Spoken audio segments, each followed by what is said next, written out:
These 10 books help somewhat explain the cost of living crisis that everyone is going through right now. The books that I'm about to talk about and in turn recommend cover, of course, a wide range of topics from economics to politics to sociology to health to housing. And so we're going to get into these 10 amazing books I think everyone should read if they want to have a wider understanding, a broader understanding of why we're in the crisis that we're in. Before I get into it, don't forget to like and subscribe and leave a comment and to consider becoming a patron as well.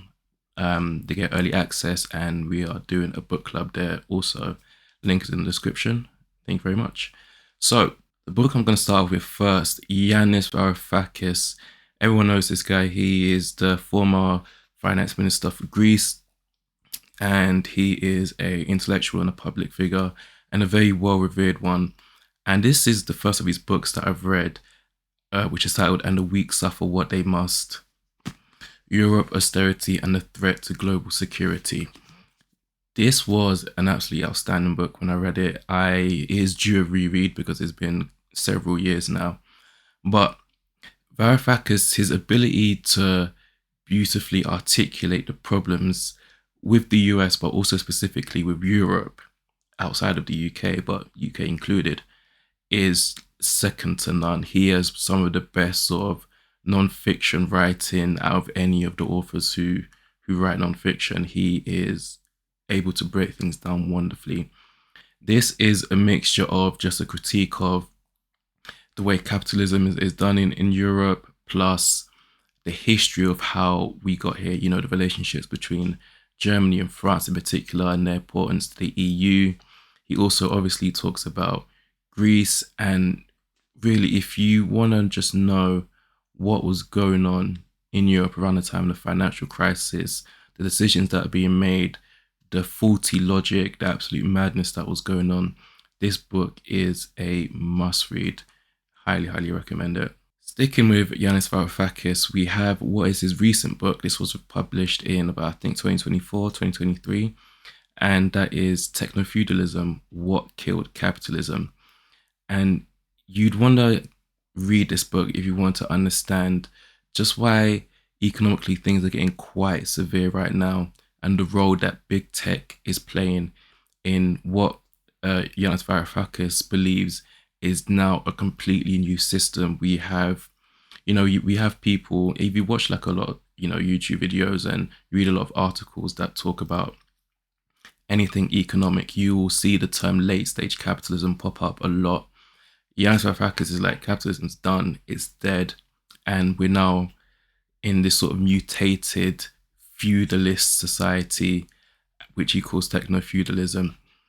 I did like the concept that he's trying to bring here and how he's trying to move the conversation forward, especially post-late capitalism discourse. I don't think his ideas were fully fleshed out and fully realized, but this is still a good book to read if you want to just, really dig into how big tech is playing a role in shaping what is to come. I also have a full-length book review on the channel about this book, so check that out as well if you want to hear more of my thoughts. Heading back to the UK now, we are with a well-known person. This is Owen Jones, The Establishment and How They Get Away with It.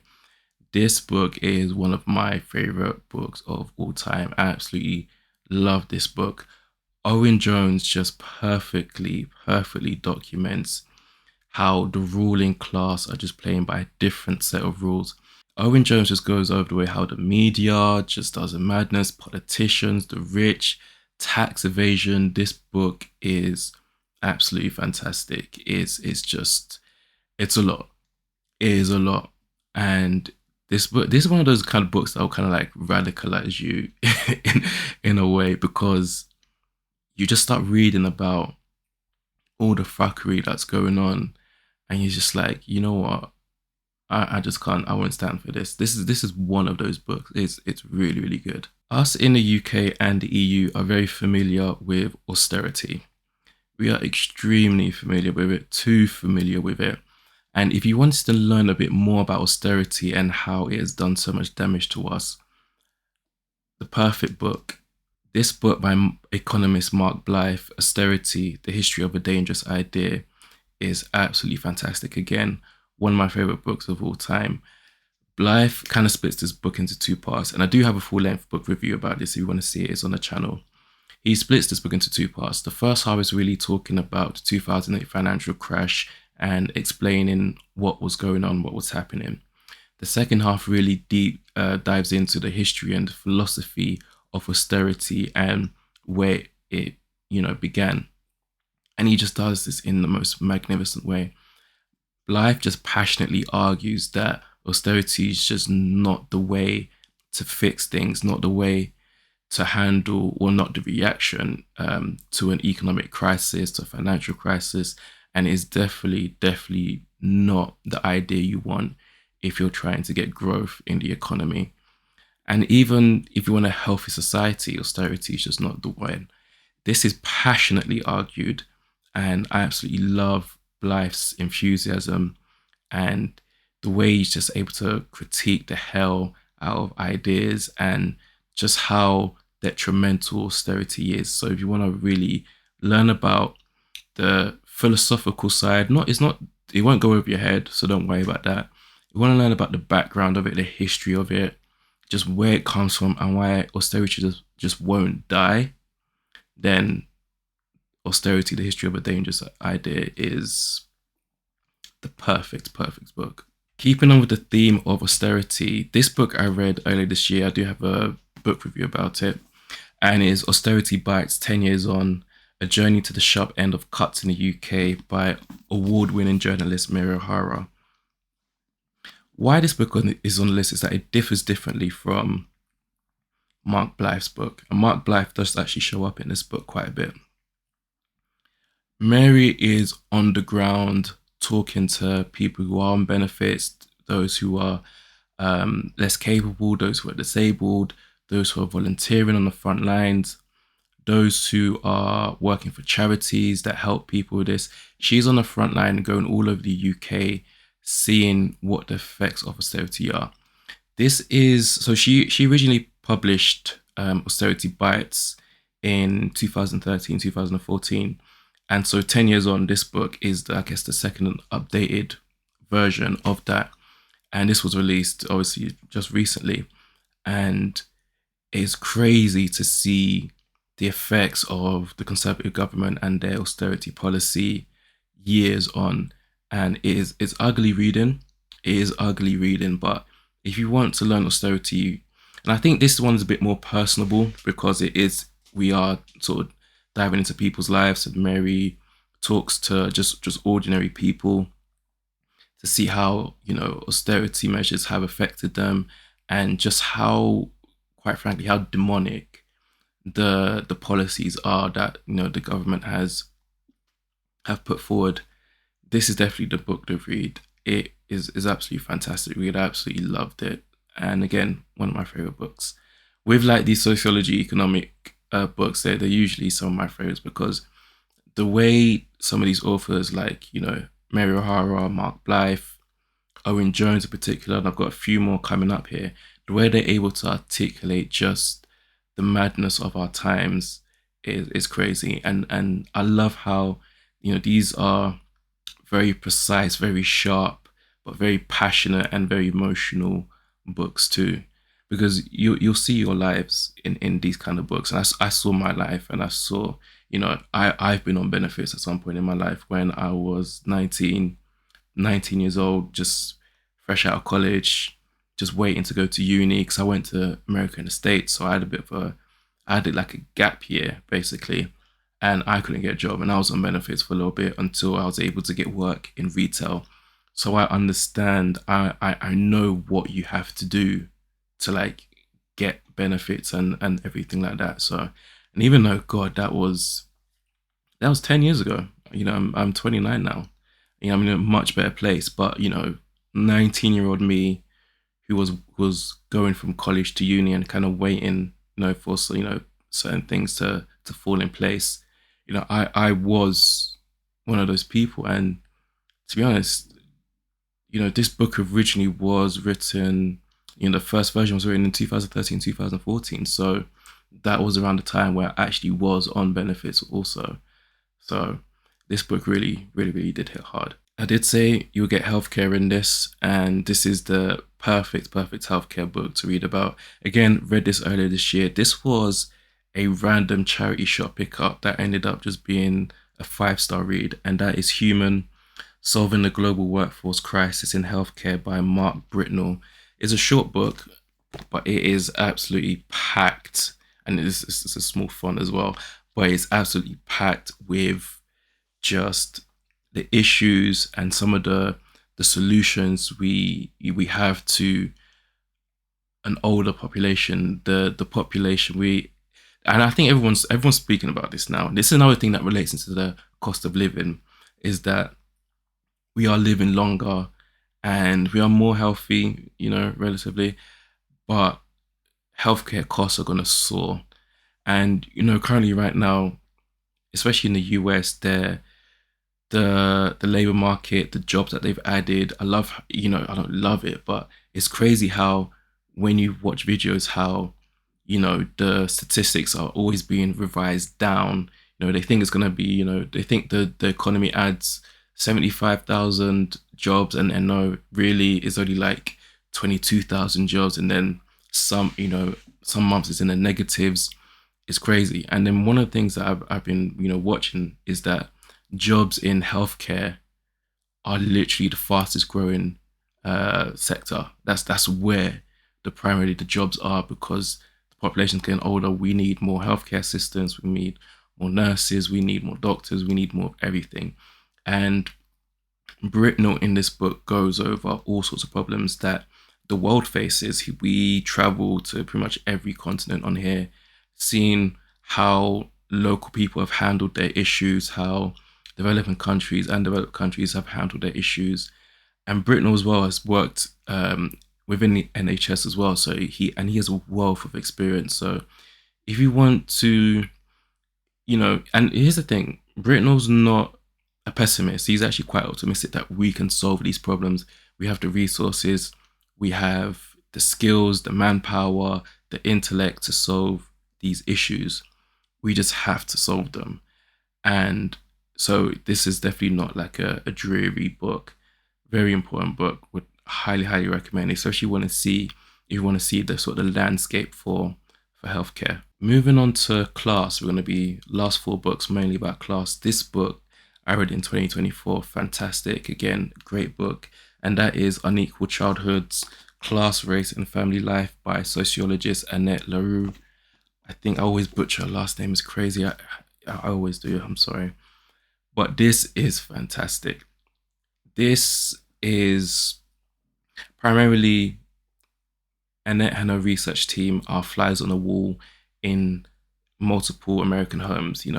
Black working class families, white working class family, black middle class families, black working middle class family, all sorts of houses, all sorts of whatever demographics. They're there. They're observing family life and how, the difference between the way middle class parents raise their children and how working class raise their children, and just what they think about parenthood in general. There is an updated version of this as well that kind of I think there's a 10 years later one that I'm kicking myself that I did not get that edition, and it really catches up with the children years later.